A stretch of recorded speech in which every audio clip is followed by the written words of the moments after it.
Okay, we're on the 95 North, just leaving Washington, D.C., heading up back to New York City.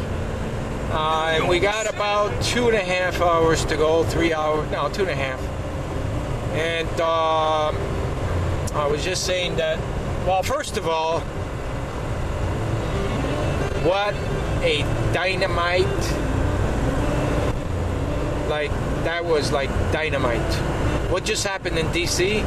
Washington, D.C. Why is it that it's a half hour ago I felt the entire high from that Washington, and now we're a half hour later and it's gone that high. It's like I can't even express how I feel right now about what we just did the same way I could have if I would have did it right after the event. Does that happen to you?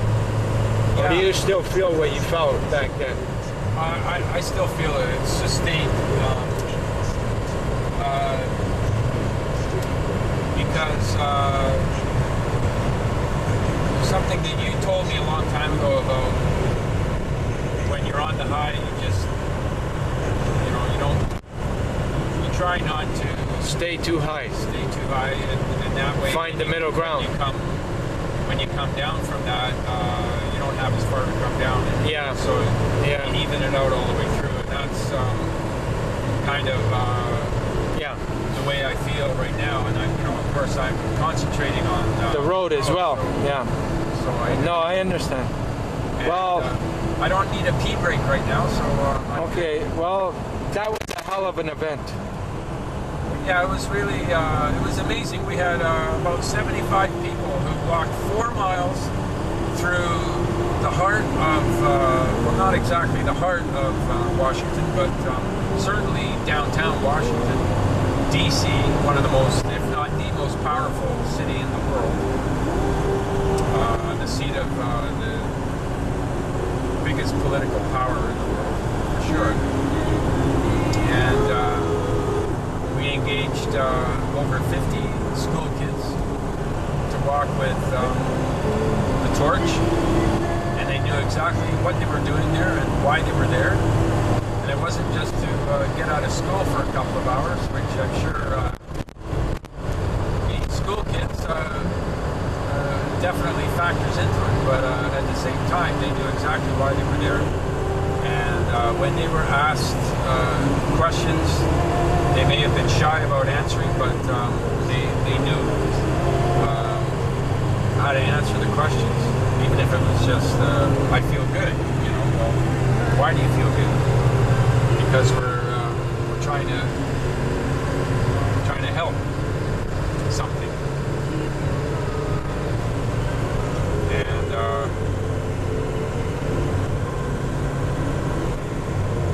And that's the big big part of it is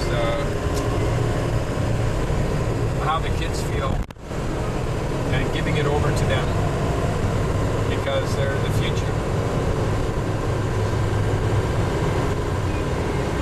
We're just here to facilitate that. Talk about that magic feeling though of being in the middle of Washington, D.C.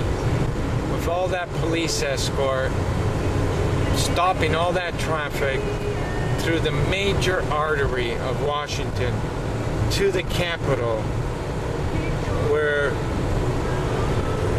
if anything happens at the Capitol, that's the world. That's a microphone for the world.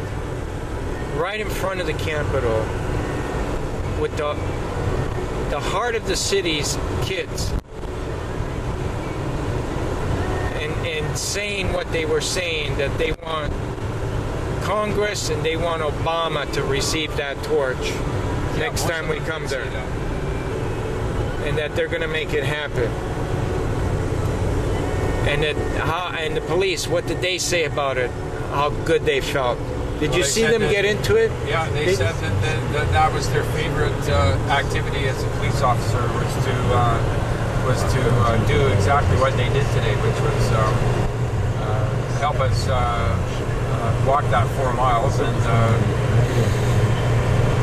get from They had smiles on their face. They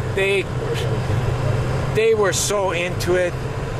They kept giving us the thumbs up at every stop, at every, they kept even chanting, getting into it. I mean, what just happened, it's going to hit you more when you see the video. Yeah. It's going to hit me more. So watch the video. And all the love, all the people that were there, Aaron, David, can't have... It's an unknown quantity. Yeah, so, but these guys are going to start rounding up our army in the south. Right? Yeah.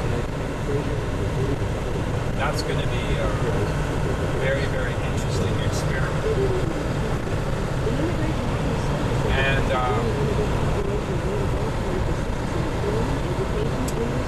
think we should go to, well, I don't know about me, but go to Knoxville. My cousin who just died, her husband lives in Knoxville, and he will help out, and I'll get him on board. We will. Knoxville. And